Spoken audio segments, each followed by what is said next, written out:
health system design and function. I've usually been hosting these webinars for the last couple of years, and our staff here said it was about time that I do one, so here we go. In addition to directing the UCLA Center for Healthier Children, Families, and Communities, I'm a professor of pediatrics, health policy and management, public policy here at UCLA, and I work on a variety of early childhood issues, health system reform issues, and life course issues, and have been very pleased and proud to have been directing this life course research network for the Maternal and Child Health Bureau the last 3 years, and developing the research agenda and various other things. Today, I'm going to be talking about life course health development and sort of where we've been, where we're at, and where things are moving. Just a few technical comments before I begin my presentation. During the presentations, all participants will be muted, but as a precaution, please be sure that your phone and microphone is in mute mode. Following the presentation, we'll have some time for questions and answers, and if you'd like to ask questions aloud, please let us know by using the raise your hand function, which is on the GoToWebinar control panel on the right of your screen that you move in and out with the red arrow. When we call your name, you may be unmuted, and that way we'll be able to hear you and you can ask the question.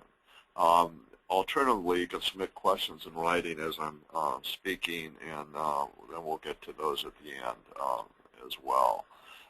We apologize in advance if we don't have enough time to get to everyone's questions, and you can always contact me afterwards, and we can arrange to answer those questions as well.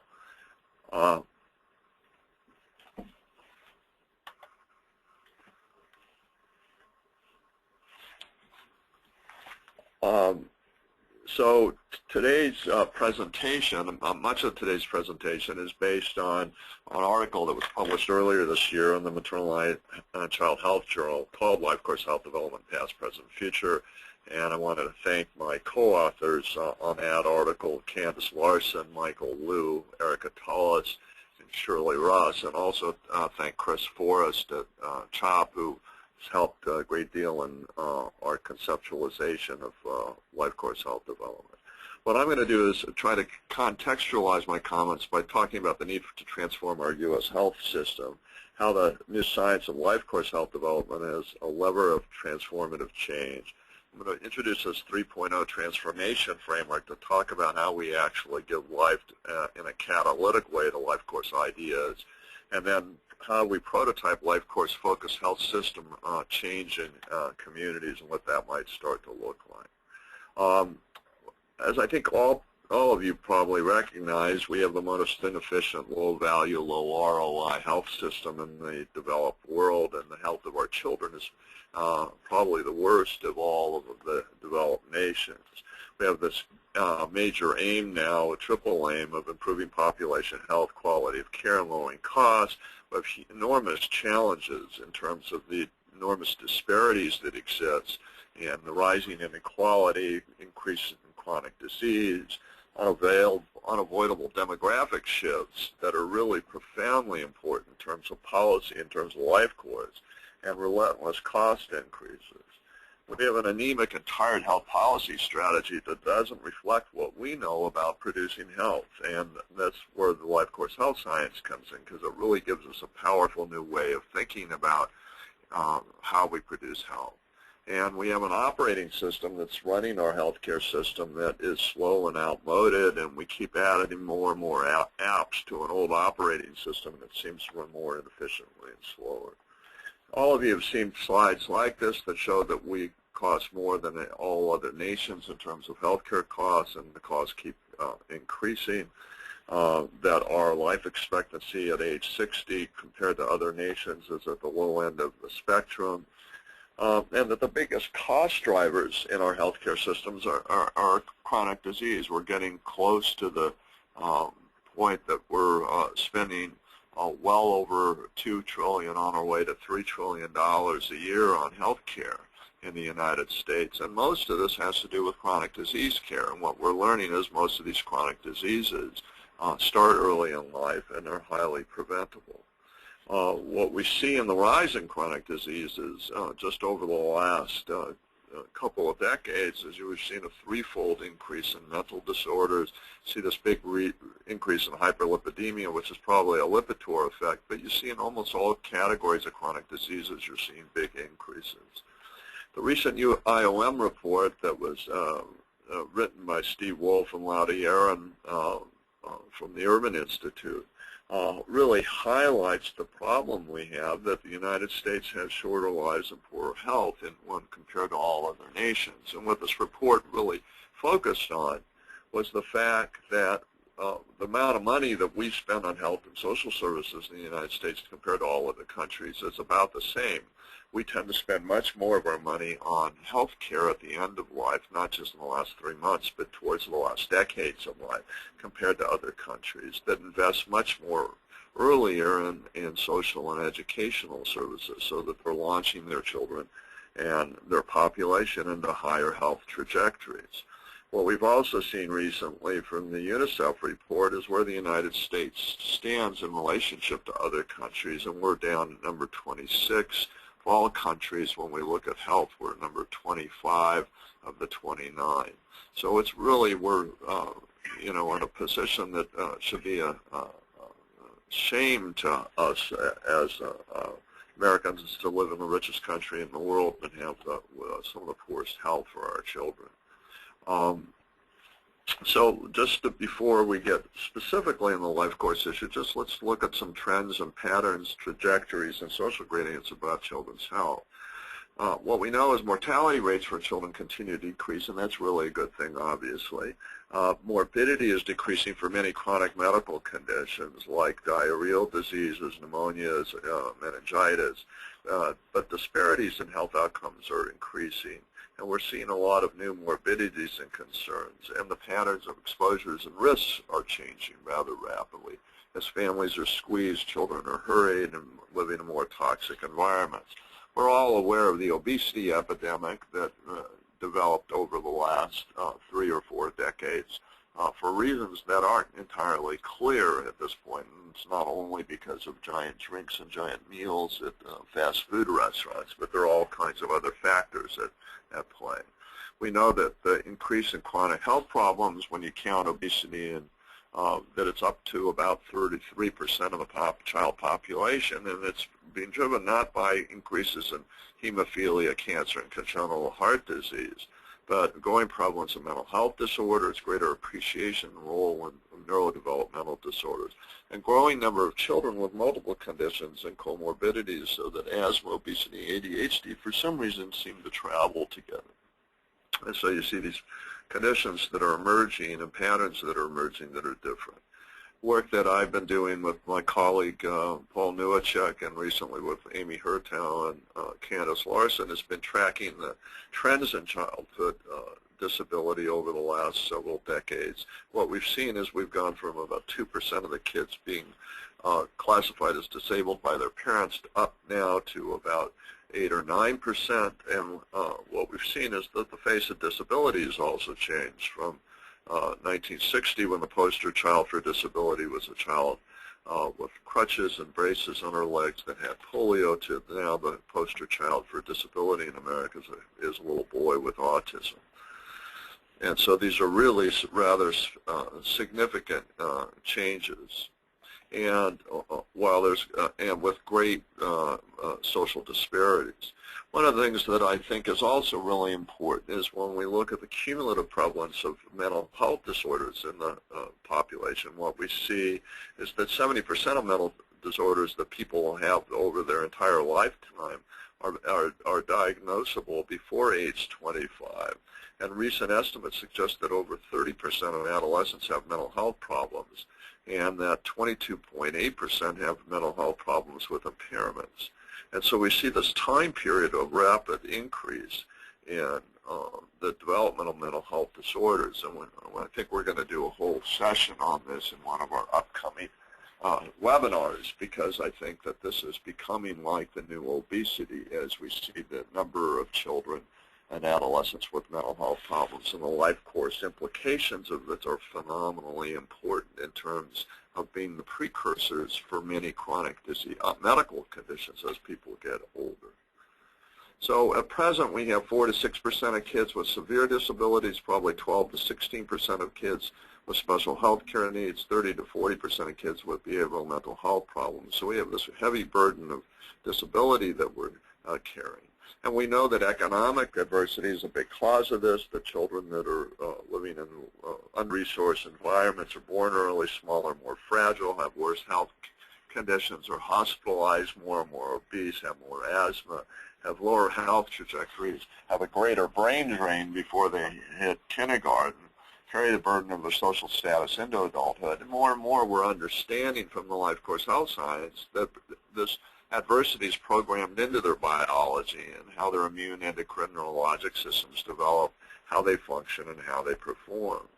And we know when young kids fail, when they don't start off in a good health development pathway, that we incur more expenditures from school failure and additional costs for special educational juvenile justice. You see the diminished potential to form strong social and family relationships, so that this plays forward and has reverberating effects, and including the long-term costs of social dependency, decreased economic productivity, and as I've mentioned before, the lifelong health problems and higher rates of problems. So we know that when kids start, and now the shift from the trends in childhood illness and disability to really look at the social gradient, we know that when kids start school, we have this enormously steep social gradient between those who are higher income and those who are lower income. And what we know from the Hart-Ridgely studies is that these differences in children's developmental potential start early, by 16 months of age, looking at vocabulary development. You see this changing trend, and by 36 months of age, you see this big difference in the number of words, and this is the so-called 30 million word gap that is getting all attention from these studies that were done actually 2 decades ago, and where the impetus for starting Reach Out and Read and other initiatives was, how do we close this gap? How do we make sure that early trajectories are similar? And what we know is that what we're seeing functionally in terms of children's development, we also are seeing biologically in recent studies showing differences in brain scan, brain development, show that basically the same thing that we see in the Hart-Ridgely studies you see in actually brain development. Big problem is that we have not just a small number of children that are exposed to poverty or near poor conditions, but we have close to half of our child population that are living under conditions of adversity. And this is a national travesty that we've allowed to develop over the last several decades. And this is now not something that's just tied into our business cycles, as the economy fluctuates, but it's structurally built into how our economy functions. Since this is not changing at all, even during when we go through recessions and come out of it, we still are maintaining very high rates of child poverty, and that means child adversity. What we know is when kids start school, the same thing we saw in the Hart-Ridgely studies, you see this enormous social gradient. This is from the study that Candace Larson and colleagues did looking at the early childhood longitudinal cohort study and looking at math and reading scores as kids enter school. So in our early childhood system, health system, education, the whole way that functions, we have a fragmented service delivery system with difficulty accessing services, low and even quality, and limited ways in which it functions. So what we see from a life course standpoint is we have these ideal trajectories, but our current practice falls far short, and we have this enormous missed opportunity to improve what's going on for our children. And so how do we close this opportunity gap? How do we close it? It's not just a social, it's a health and human capital development opportunity gap that exists in our country. And the life course health science starts to help us think about this. these new challenges and creates a new paradigm that allows us to have a new strategy.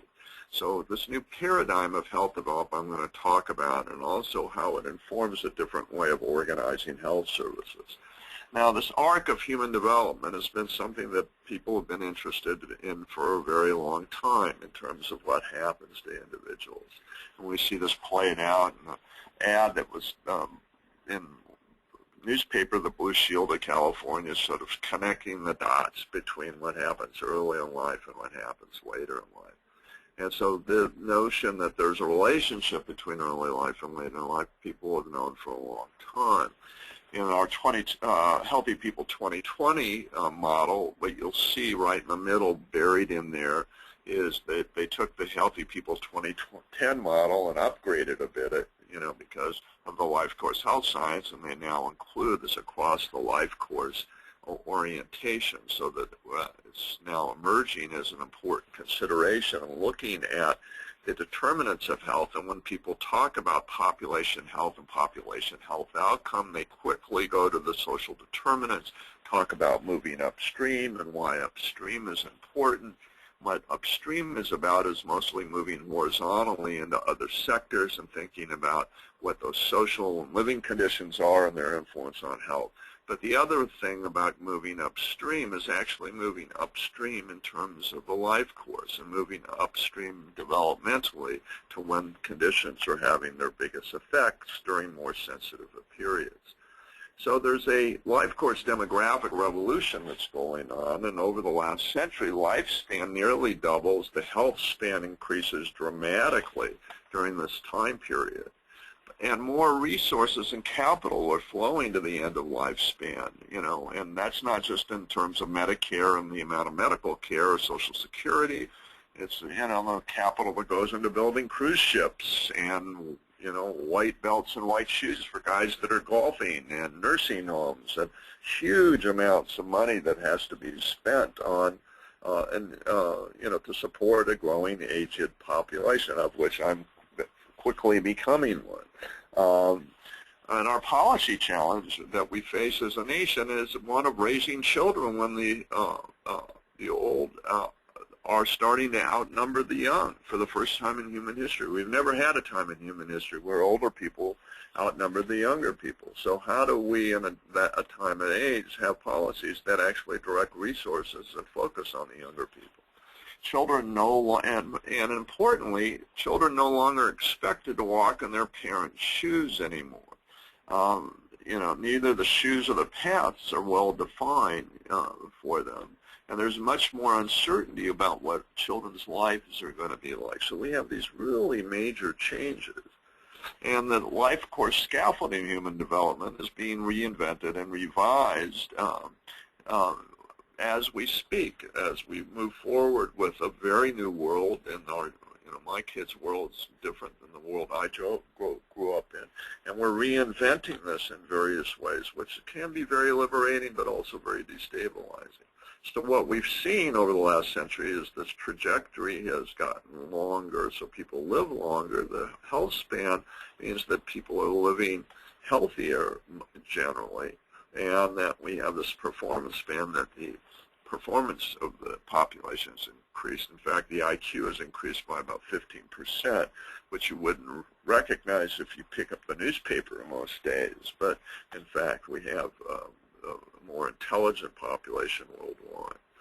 One thing to recognize, though, as we go through these major historical shifts, we're going through a shift of age. We've gone from an industrial era for the last couple hundred years, where we created mass production and mass education and new tools and globalization, a whole variety of changes, but we created a human development set of goals in which people needed to be physically fit enough to work in factories and be smart enough that they could do those kinds of jobs. That was moving off of the farm and into factory work and mass production work.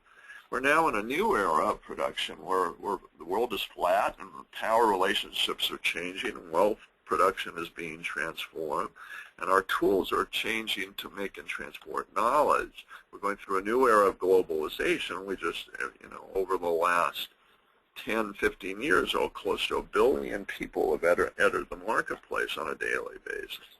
and that wealth is now being developed through serving, thinking, knowledge, and experience, work that is being done. Families and educational changes are going on, and the whole goal of human development is changing. It's no longer just being fit enough to work in a factory and smart enough to be able to work a machine, but you need IQ, EQ, SQ, literacy, numeracy, all these mental attributes, and social cognition and relational capacities that allow you to work in a more refined work environment. So over the last 100 years, we've seen evolution in how we think about health development, and years of academic research in psychology and psychiatry going back 100 years focused on the life course, and same thing as sociology and demography. If we go back to Durkheim and Weber, they were thinking about the life course as well. The chronic disease epidemiology over the last 25 years, the so-called Barker hypothesis, looking at birth weight and long-term outcomes. But it's really been in only the last 10 or 15 years that people have really been thinking about, well, not just about the development of chronic disease, but how does health develop? How do we have and optimize the health of our population? And so those have become new considerations and concerns. And what we've gone from is our biomedical model with short-term disease-oriented and focused on medical care to new health development orientation that looks at long life health development and a different kind of focus. So how do we move from medical care to health care, or move from a system that's just looking at disease to one that's trying to optimize health?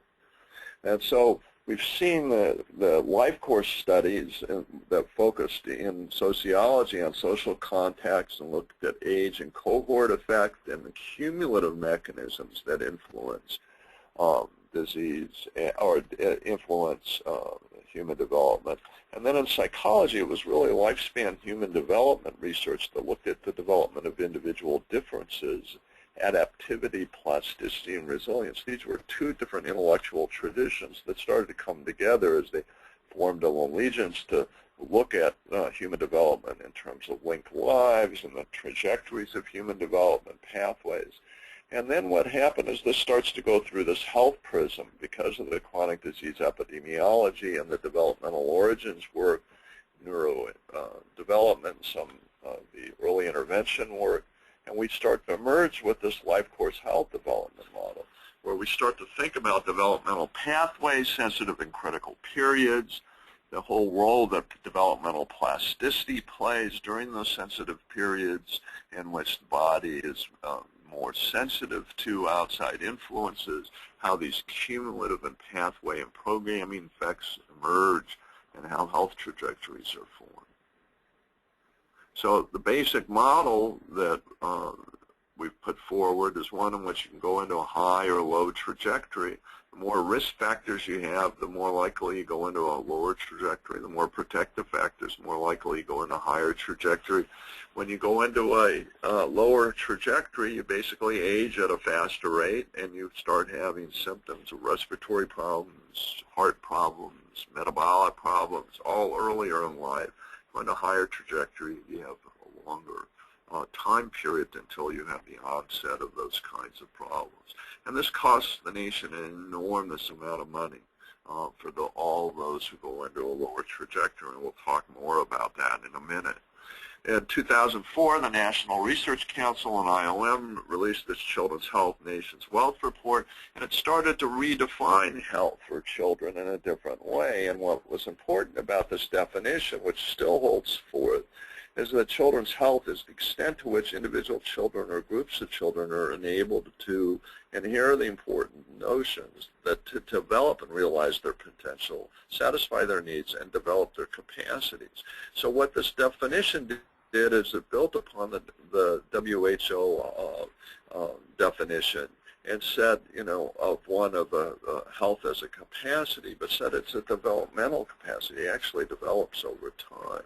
And recognize that those influence on health change over the lifespan, so that early in life, family, school, community issues are more important. And as you develop your individual health behaviors, those start to change over time.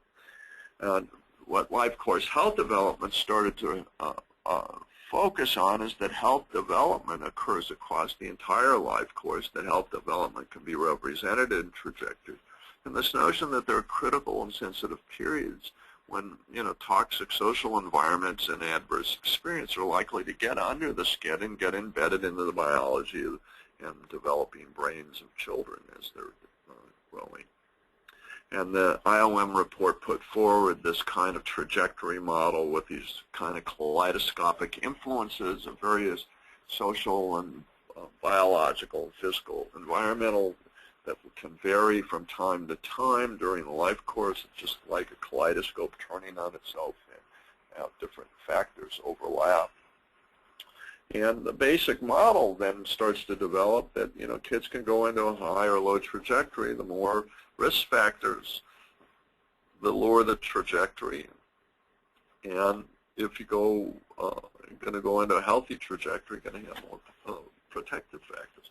And from a maternal child health policy standpoint, this is a very simple kind of model, but really important model, because what it tells us is that our main goal, if we want healthy trajectories for children, we have to have more protective factors and fewer risk factors, and that is something that's more easy to communicate to policymakers, to communities, to families when we're working in communities, because it starts to come up with a common framework of developing human potential and focus. So as our models have evolved, and this is just to talk a little bit about where this health development kind of notion, if we go back in history about 150 years, we started off with a biomedical model that came from kind of genetics and germ theory and, pathologists cutting people open and seeing tumors and saying, oh, that must be causing the problem. And that gave us our biomedical model, which was simple, mechanistic, and linear in its focus. And it's really what still dominates a lot of medicine. But with Framingham and Alameda and other kinds of social epidemiologic studies, we started to see that social class and social status were really important in determining health, and that behavioral influences like smoking and eating and exercise and stress-related activities had a bigger influence. And this led to the biopsychosocial model. The biopsychosocial model is more hierarchical, dynamic, and really is the multiple determinant model that most of us have learned in our training in terms of what causes health outcomes. But over the last 20 years, with the lifespan human development, life course sociology, the chronic disease epidemiology, neurodevelopment work, with all the national birth cohort studies from other nations and the epigenetics work, we've now come up with this life course health development model. And that model is more complex. It's really a complex adaptive system model about the emergence of health in a dynamic relational environment and understanding of the developmental processes and the timing, and I'm going to talk about that. What's interesting is that at the same time that the evolution's happening on the medical health side, well, biologically we're going through a similar kind of evolution in how we think about things. And so we go from the first neo-Darwinian synthesis of molecular biology that I was taught when I was in medical school, that there was one gene and one protein and one phenotype, and it seemed like it was pretty simple. But now we know from systems biology and genomics and biocomplexity that we have this new relational gene networks. And what's happening is this is starting to come together. And it's the epigenetics and DOAD work and the complex systems science that's starting to allow us to understand that this relational genetic kind of orientation and life course orientation is really coming up with a new synthesis, which is really this health development model. And that's what we talk about in this paper. And I think that this is really important because we need to be continuing to push forward with this new synthesis and drawing the connections between the basic biology and the environment. The cells to society kind of approach, I think, is what needs to be leading us forward. So what are the principles that come out of this life course health science and the life course health development? Well, one, that health is an emergent property of living systems, so that health emerges. It doesn't just happen. It's not just there. It's an emergent process. that health develops continuously over the lifespan, that health development is a complex, nonlinear process that results from person-environmental interactions that happen across dimensions in various directions and across different levels, so that you're having influences of culture on biological systems, of social environment. Those are the levels that things move back and forth, that an individual influences their environment influences them, that their mental capacity and mental states influence biological states and the like. And that health development is highly sensitive to the timing and social structuring of environmental exposures, that evolution enables and constrains health development pathways and plasticity. So evolution has led to certain kinds of things that happen in us, certain kind of response patterns. So when you start to hear the notion that we have a Paleolithic metabolism in the modern world, and that our metabolism has been sort of structured by evolution way back when, that has something to do with the kind of mismatches that happen between our evolutionary nature and our current environments. And that optimal health development promotes survival, enhances thriving, and protects against disease. And that timing is really important, that the timing between what happens in our social cultural environment, social time, cultural time frames, family time frames, and our physiologic time frames all have to be aligned. And what culture has done over many hundreds of thousands of years is try to align those processes, and that ends up being very important as well. And we're changing all of that very rapidly, so that the fact that puberty right now has been decreasing at what time it starts in the life course, that you have young girls going into puberty at 10 and 11 years of age rather than 15, 16 years of age.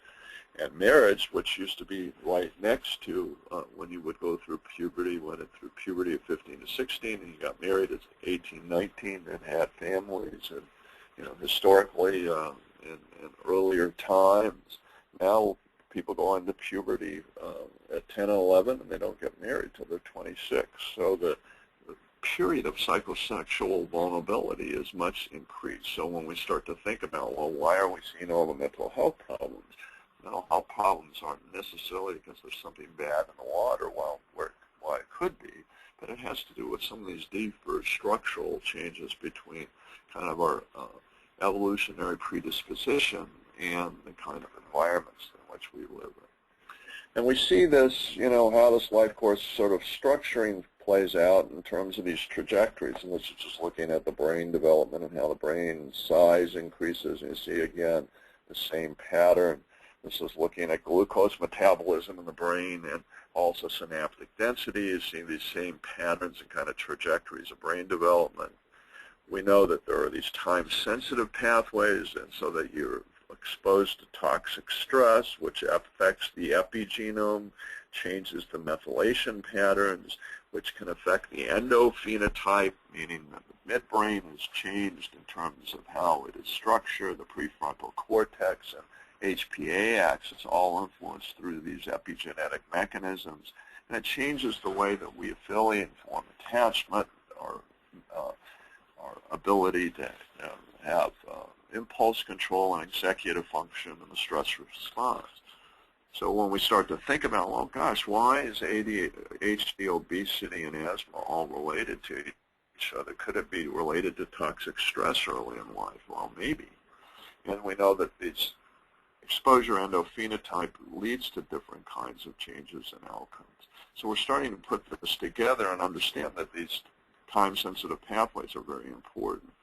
We also understand how the cumulative effect of adversity is important as well, so that, this is from the studies that were done in San Diego by Vince Folletti and his colleagues, looking at adverse childhood experiences. The more adversity that one has, the more likely you have depression or heart disease later in life. So we're also starting to understand that when things don't go right early in life and you that those problems in the first couple of decades lead to more school failure, teen pregnancy, and this kind of cascading effect in the third and fourth decade, and the fifth and sixth decade, so that we start to see how much of our most prominent common chronic diseases that we face have their origins, or at least influenced by what's going on. And this overall pathway diagram shows how this is all related. This is from Foresight report from the UK showing how mental capacity over on the far end is related to the culture and the biology, and how this is all related. Now, we've used this life course approach in many ways, and I think many of you on the webinar have probably seen the work that Michael Liu and I did early on, looking at, how do we start to understand black-white infant mortality differences. We know that we've seen the trend go down, but we know that the factors that are influencing the decreasing trend are different than the factors that are influencing the disparities that exist. And so one of the things we hypothesized was that there's different reproductive potential, and all our focus on prenatal care during pregnancy was basically trying to shift the developmental trajectory or the health potential, reproductive potential of women too late in the life course, and there was not enough time to do what needed to be done, when in fact these trajectories were lifelong in their development due to poor nutrition and stress and abuse and various other factors, and institutional racism that led to poor outcomes. So that if we really wanted to close the gap, we needed to think about how do we really build a life course approach to promoting optimal reproductive potential. And we started to think about not only how do you do this, but how do you think about it from an ecological standpoint. So how do we think about the kind of horizontal integration that has to happen in communities? So things like the Best Baby Zone are thinking about how do we work with a family, neighborhood, and community, and policy in neighborhoods to create ways that we change and do a better job. So the basic model that we've laid out for life course health development is the fact that we have this ecological, dynamic, relational environment with changing contexts and multiple factors. And then we have this emergent set of influences that are both time-dependent and time-specific, that embed in the biology but lead to biological adaptations, behavioral adaptations, and developmental adaptations in not a predetermined way or linear way, but quite dynamic way. And that this leads to a set of dynamic trajectories and outcomes over the life course with these different kinds of trajectories, and that they're not set in stone, and they're influenced, as you can see in the right part of the slide, so that someone who comes out of a supportive womb, so to speak, with high social status and positive parenting, if they live in an obesogenic environment, can sort of see their trajectory change. And so these things can wax and wane and change, but this starts to lay out in general how this works. And we're understanding these principles at the bottom here. So this is kind of a summative slide that shows how all this works. So this helps us think differently about health development, how most health disparities in life start early, that most chronic diseases also start early, and that in order to shift the cost curve, we need to be shifting the developmental curve. So now I'm going to shift gears and talk a little bit about how do we use this now, not just to sort of say, okay, life course is important, let's take a life course up that, but how do we use life course health development or health development to actually drive system change? There's an article that we just published this month in the November issue of Health Affairs called Applying 3.0 Transformation Framework to Guide Large-Scale Health System Reform. And it really, at its crux, at its core, the chip here is about a life course orientation to focusing on things. And what the story we tell is that we've gone through 3 eras of healthcare with 3 major transitions. The first era was focused on saving lives through acute care and emergency and rescue care. The second era was focused on prolonging life. And the third era will be focused on optimizing health. And the way that this plays out, if we go back 150 years, we were focused on acute care and infectious disease. We used that biomedical model that I spoke about that was simple, linear, mechanical. We were focused on short time horizons. People got sick with, and it wasn't the chronic management of heart disease. People had heart attacks and diabetic ketoacidosis, and we had to provide them medical care. We created insurance-based financing during this first era, and really an industrial model of how we organized healthcare and production. And that's why many of our hospitals look like big old factories. We moved from a life expectancy of 45 years in 1900 to about 65 years. We have a rapid increase in chronic disease. This is called the great epidemiologic transition that happened the early part of the last century. And we move into the second era where we're increasingly focused on chronic disease and move towards this biopsychosocial model of multiple determinants, longer time frames, more focus on chronic disease management, prepaid health benefits, with a focus on prolonging life and reducing disability. This is more of focus on a corporate model, kind of the Kaiserification of the healthcare system. And we're moving towards this third era, which is going to increasingly focus on optimizing health, because people now live into their 80s or 85 and can be perfectly healthy into that longer lifespan if they have the kind of supports and we reduce the risk. And we're going to be moving towards a different model of investment. So the health system 1.0 has moved to 2.0 when we're heading towards 3.0. The U.S. health system as a whole is at about 1.5, 1.8. You know, most of the European systems are at 2.2 and moving forward. I was just at APHA yesterday meeting with the folks from San Diego County, and they said, well, they have their sights set on 3.0, and they're starting to lay out what 4.0 looks like because they really want to even move beyond. And I was very encouraged by what they're doing and how they're thinking about things. And basically back to this model that I showed you earlier, that basically the first era was about the biomedical model, the second era is this biopsychosocial model, and if we're going to move into the third era, we need to keep the synthesis moving. The way that this works, if we think about the low health trajectory versus a high, more optimal health trajectory, we've showed this several times. Most of the actions early in life with the kind of investments that need to take place, people become symptomatic. But the important point here is this is what the cost curve looks like. And as you might remember and hear even today, that the battle cry of health reform has been around bending the cost curve, as if we're going to bend the curve sometime at the end of life once it's well established, once those health trajectories are well established. What I'm pointing out here is if you go into a high health trajectory, you go into a different cost curve. So if we invest more early on in the blue line, early on in life, we get a very different cost curve. So rather than talking about how we're going to bend the cost curve, we should be focusing on how do we shift the health curve in order to shift the cost curve, because this is what most of the other nations have done.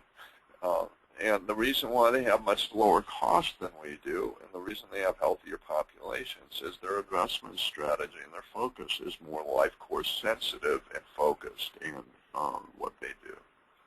So we've got to move the 1.0 system that focuses on people being rescued, 2.0 system to a 3.0 system. This is just what CMS did with the notion of the 1.0, 2.0, and 3.0. Started to lay out for the CMMI innovation grants, you know, how they could be thinking about it, you know, for the SIM initiatives and some of the others to be thinking about, okay, how do we go from accountable care organizations and community accountable health care to a population-centered focus with community health integrated networks. And there are many places around the country that are trying to move in this direction and trying to use some of their CMMI dollars to move in this direction. So when we think about this, what this means is we're changing the logic or the operating system. So we move from a new operating logic that's one that's focused on development of capacities, all of our IOM definition, focused on optimizing population health development, looking at life course health development and the like. So how do we start using this new operating logic? how do we start organizing our healthcare system instead of being in vertical silos in which all the population, public health, are in a different funding stream in different ways? How do we start thinking about organizing our healthcare in a very different way that's integrated and uses population and individual health funds and develops integrated delivery mechanism in a new kind of value chain and creating a new kind of value portfolio? I know I'm rushing through this pretty quickly, but these slides will all be up so you can think about, what does 3.0 care look like for kids, and how do we organize in that way? How do we start thinking about, real simply, if we want to optimize our developmental trajectories, how do we build the kind of scaffolding that's necessary? So if we have nurse-family partnership and early Head Start, Reach Out and Read, and Triple P, and school readiness programs, and patient-centered medical home, these are all in different sectors at present, right? They're in health, education, or early ed, and in family support. If we horizontally integrate these, we start dealing with the fact from the health development model that there's this, horizontal influence of multiple determinants. But if we longitudinally integrate them, what we are doing is we're building a scaffolding around this higher trajectory. So, and why do we need this scaffolding? As I often say, I'm sitting right now and I'm on the 9th floor of a 20-story building, and it has scaffolding because we live in California and there's lots of earthquakes. We build these buildings with building codes. Well, we have lots of children living in environments in California and throughout the United States where they actually have earthquakes rumbling through their lives on a weekly or daily basis. And they're not living in environments that have been structured from them with the kind of scaffolding and built with the kind of codes that that support them so that they don't crash and they don't fall into those lower trajectories. And we need to figure out how we link our pediatric offices to all the other things. This is more horizontal integration. So this horizontal and longitudinal integration become really important things.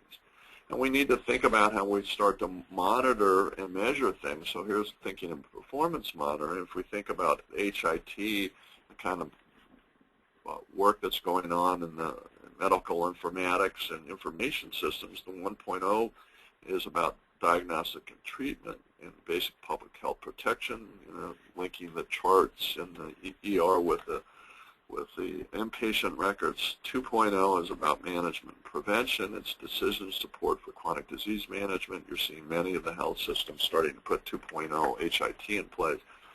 And what we're going to see for 3.0 systems, we need population health systems that can measure health trajectories and cross-sector health impact. So if we're going to do that, we have to take our curves and be able to measure things in different ways. And one of the things we're doing, and I'll just finish up with this, the last 5 minutes that I have, is we're trying to think about, if we're really interested in measuring trajectories, how do we take our data from birth certificate, pediatric early childhood assessment, preschool assessment, school readiness assessment, how do we link them so we can actually measure trajectories in communities? And we're using something called the EDI, the Early Development Inventory, that measures kids in various domains, that looks at their physical, social competence, emotional maturity, language, and communication skills. And we're then mapping this. This is Orange County, California. We're mapping the EDI scores that are collected on kindergarten children by their kindergarten teachers after they enter kindergarten, measure how children are doing. So we can measure the health-related quality of life called school readiness of a 5-year-old. We're able to look neighborhood by neighborhood at what's going on. And we have a project called TEX, Transforming Early Childhood Community Systems, that's taking this trajectory data and mapping it and using it to engage communities to target systems improvement and to learn from each other as they start to try to change trajectories early in life. It's all about changing those life course trajectories by changing the conditions and the scaffolding that exists in communities. So we're working with places all across the country to help them measure and map and begin to drill down and figure out how are they going to change things. One example, Magnolia Community Initiative here in Los Angeles, where they're trying to shift the curve for 35,000 children so that they can succeed and thrive and optimize their health development. In Magnolia, there's 6 hubs and 71 partner organizations, 100 community groups, 500 block advocates that are starting to be developed for the 14,000 families that live there. And we're using the EDI data. This is the dark green, where you start to see the kids that are having difficulty with communication function when they enter school, and then we're mapping onto that whether or not they're being read to by their parents. The point here is this is bringing this kind of life course orientation and data collection down to the local level, down to neighborhoods, not at a county level, but at a neighborhood level, so that we can begin to drill down in communities and start to change the scaffolding. And we're helping to create dashboards there where we take the third grade reading and the developmental progress, school readiness, and look at risk factors and protective factors, and then have real-time change that we're measuring. So these are community data systems that are organized around life course. At the top of this, you're seeing the trajectories display, because you have 5-year-old and third grade reading, 5- and 8-year-old data. We can put 3-year-old data on there, but also measuring the protective and risk factors, and then using this for real-time change. So in conclusion, life course health science can be used to transform health systems into health development systems. That's where I think we need to be headed. 3.0 is about health development systems, not just a healthcare system.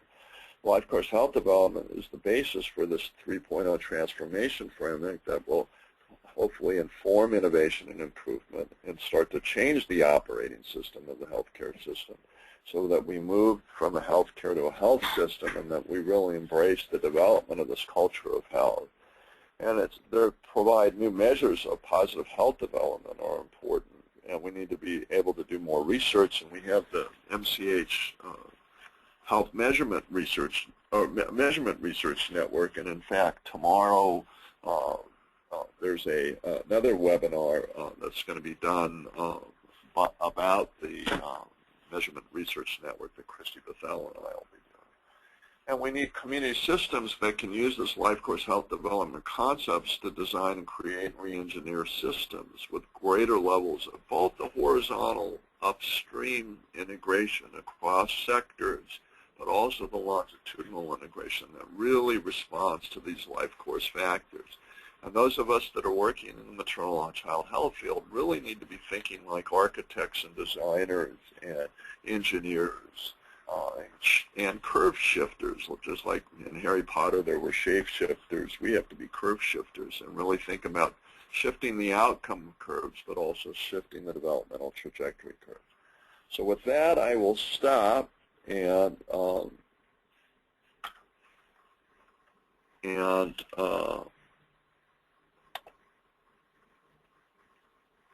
take questions if there are questions.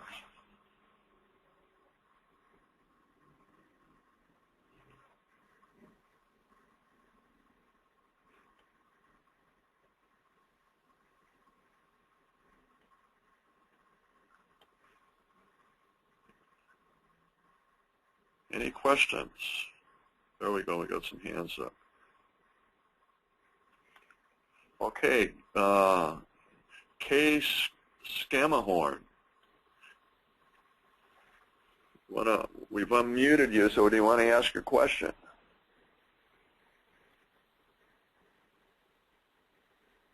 Okay, I guess you don't have your question. So we'll go to Kelly Teeter.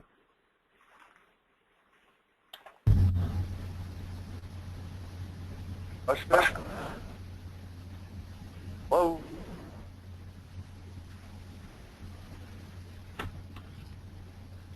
Kelly, do you have a question? Yeah, but I don't think you can hear me. Yeah, we can. I can hear you. Oh, very good. Thank you. Hi. So for those of us that are so impressed with all of this fabulous work, but are living over here in the dark ages, in local health departments, in health systems that are in 1 or 2.0 at the best, do you have any advice on what those early initial steps are so we can someday have something like the Magnolia Project? You know, what are those early steps we can take? Yeah, I think that some of the early steps, you know, is to really work with your data and measurements. Some of this connecting the some of the birth certificate data with developmental screening data that might come from ages and stages or other kinds of measures, and then starting to link that with school readiness data so that people can start to see how their kids are doing. This EDI data or other school readiness data, when you measure and map it, it's pretty simple to do, and it really sort of opens people's eyes to the differences. It really points out the social disparities and the social gradient, and you start to be able to show what these trajectories. And then it allows you to bring different sectors together, and the sectors start to come together and say, hey, we all have a stake in this outcome, so how do we start working together and moving that forward?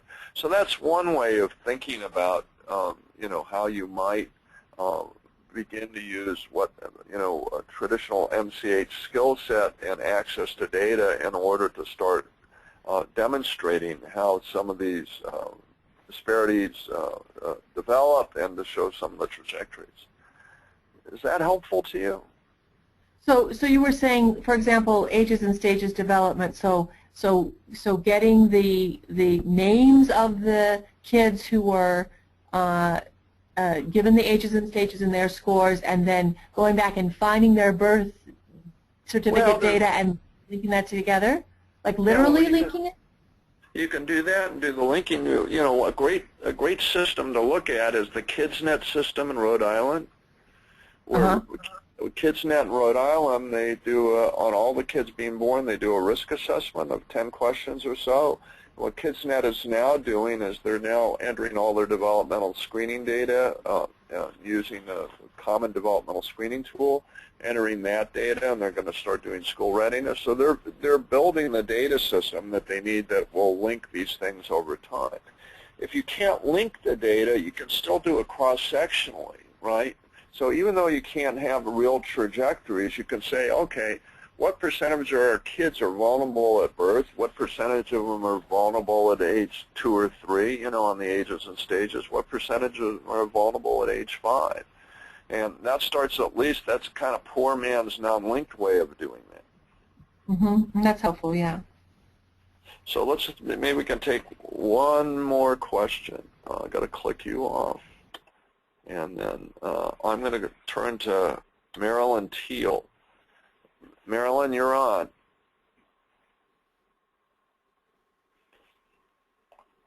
It might take a second till we can hear you. And I'm going to unclick Sally Darney in case Marilyn isn't going to, we're not going to hear. So either Marilyn or Sally, if you have a question. Can you hear me? This is Sally. Yeah, go ahead, Sally. Yeah, Neil, I'm with the EPA, and we've been, excuse me, trying to link the built and natural environment more with human health and children's health. And I wonder if you could add a few statements about building, kind of optimizing the built environment in this picture, like crime and safety, play areas, and green space, walking paths, that sort of thing. How do we build that in, because it's a different sector? Well, and that's really a great question, and something that we're trying to do with this TEX project, because initially we started measuring, the trajectories of kids looking at EDI, the early development inventory at age 5, and then mapping other kinds of issues like poverty and access to preschool and libraries. But now what we're trying to do is map also sort of housing data, transportation data, green space data, so that you start to have a more granular and richly textured way of sort of understanding. Also arrest records from, or domestic violence altercation.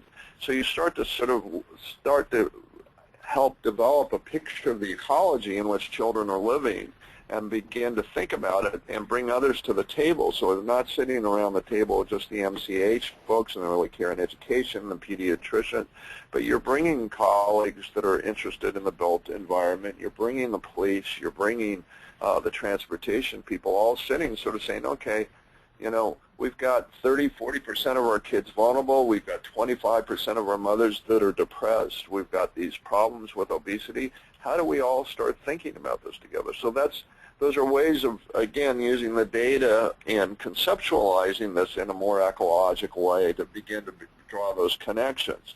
And then once you have people at the table, you have to sort of learn your way forward. You have to figure out how do we collaborate and try stuff and test some things out and try to make progress and then learn from that, and moving forward. Wonderful. Thank you. I'm going to have to bring it to a close because we're over time. I want to thank everybody for joining us today. We have other webinars that are scheduled in the Life Course Research Network series, and then tomorrow there's a webinar for the Measurement Research Network, and that information about that webinar will be posted on the LCRN website, and will also be on the MCHB Enrich. It's part of the MCHB Enrich webinar series, and that'll take place tomorrow, 1:30 Eastern Time, 10:30 Pacific Time. And that, if you're not sick of hearing me already, that'll be me. And luckily, you'll have the bright, lively voice of Christy Bethel as well. So thanks very much for joining us today.